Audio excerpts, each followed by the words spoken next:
कई मायनों में कृष्ण बहुत महत्वपूर्ण थे, लेकिन फिर भी अगर उस समाज में कोई संघर्ष नहीं होता, अगर पांडवों और कौरवों के बीच कोई लड़ाई नहीं होती, तो वह सिर्फ अपने आसपास की जगहों पर प्रभावशाली होते। उनका कद इतना बड़ा नहीं होता। या अगर राम की पत्नी का हरण नहीं किया जाता, तो वह भी किसी दूसरे राजा की तरह होते, शायद एक बहुत अच्छे राजा की तरह याद किए जाते, या कुछ समय बाद लोग उन्हें भूल जाते। अगर सारा युद्ध न होता और लंका न जलती, तो उनका जीवन बहुत महत्वपूर्ण नहीं होता। महादेव की कहानी।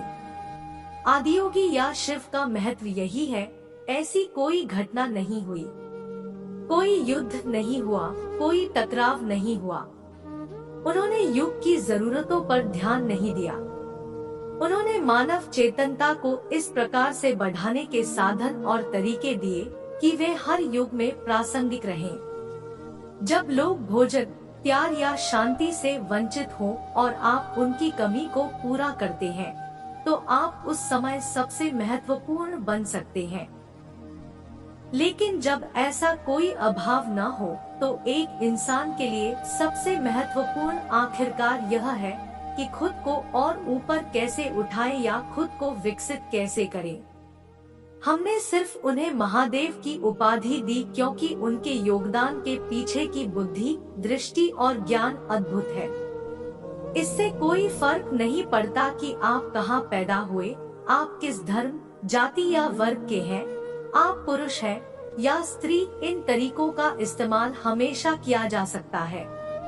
चाहे लोग उनको भूल जाएं, लेकिन उन्हें वही तरीके इस्तेमाल करने होंगे क्योंकि उन्होंने मानव तंत्र के भीतर कुछ भी अछूता नहीं छोड़ा। उन्होंने कोई उपदेश नहीं दिया, उन्होंने उस युग के लिए कोई समाधान नहीं दिया। जब लोग वैसी समस्याएं लेकर उनके पास आए, तो उन्होंने बस अपनी आंखें बंद कर ली और पूरी तरह उदासीन रहे। मनुष्य की प्रकृति को समझने, हर तरह के मनुष्य के लिए एक रास्ता खोजने के अर्थ में यह वाकई एक शाश्वत या हमेशा बना रहने वाला योगदान है। यह उस युग का या उस युग के लिए योगदान नहीं है। सृष्टि का अर्थ है कि जो कुछ नहीं था, वह एक दूसरे से मिलकर कुछ बन गया। उन्होंने इस सृष्टि को खोलकर एक शून्य की स्थिति में लाने का तरीका खोजा। आदियोगी को शिव क्यों कहा गया? इसीलिए हमने उन्हें शिव का नाम दिया। इसका अर्थ है वह जो नहीं है। जब वह जो नहीं है कुछ या जो कुछ है बन गया, तो हमने उस आयाम को ब्रह्मा कहा।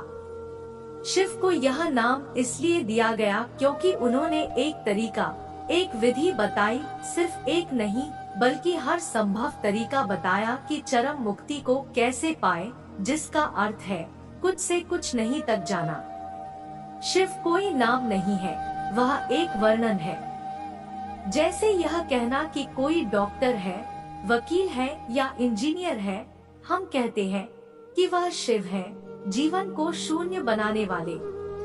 इसे जीवन के विनाशकर्ता के रूप में थोड़ा गलत समझ लिया गया, लेकिन एक तरह से वह सही है। बात सिर्फ यह है कि जब आप विनाशकर्ता शब्द का इस्तेमाल करते हैं, तो लोग उसे कुछ बुरा समझ लेते हैं। अगर किसी ने मुक्तिदाता कहा होता तो उसे अच्छा माना जाता। धीरे धीरे शून्य करने वाला विनाशकर्ता बन गया और लोग यह सोचने लगे कि वह बुरे हैं।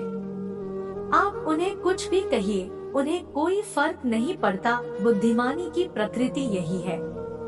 अगर आपकी बुद्धिमानी एक खास ऊंचाई पर पहुंच जाती है, तो आपको किसी नैतिकता की जरूरत नहीं होगी। सिर्फ बुद्धि की कमी होने पर ही आपको लोगों को बताना पड़ता है कि क्या नहीं करना है। अगर किसी की बुद्धि विकसित है, तो उसे बताने की जरूरत नहीं है कि क्या करना है और क्या नहीं। उन्होंने इस बारे में एक शब्द भी नहीं बोला कि क्या करना चाहिए और क्या नहीं। यौगिक प्रणाली के यम और नियम पतंजलि की देन है, आदियोगी की नहीं। पतंजलि काफी बाद में आए। पतंजलि हमारे लिए इसलिए महत्वपूर्ण है क्योंकि योग इतनी सारी शाखाओं में बंट गया था कि वह हास्यास्पद हो गया था। जैसे 25-30 साल पहले अगर आपको मेडिकल चेकअप की जरूरत होती थी तो सिर्फ एक डॉक्टर की जरूरत होती थी।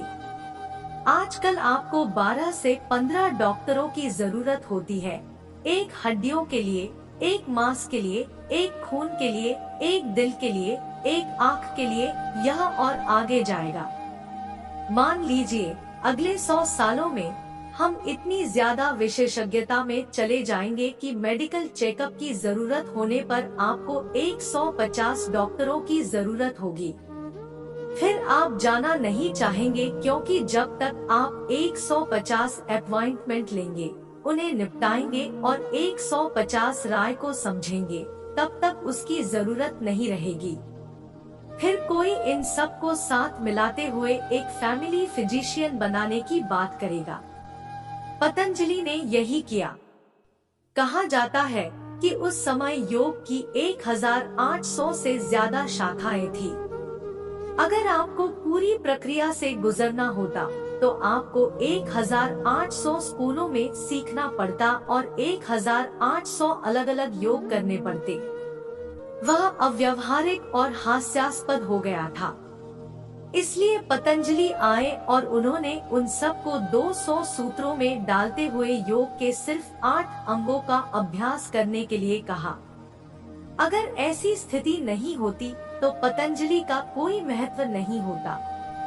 आदियोगी या शिव के साथ यह स्थिति नहीं है, क्योंकि चाहे कोई भी स्थिति हो, वह हमेशा महत्वपूर्ण होते हैं।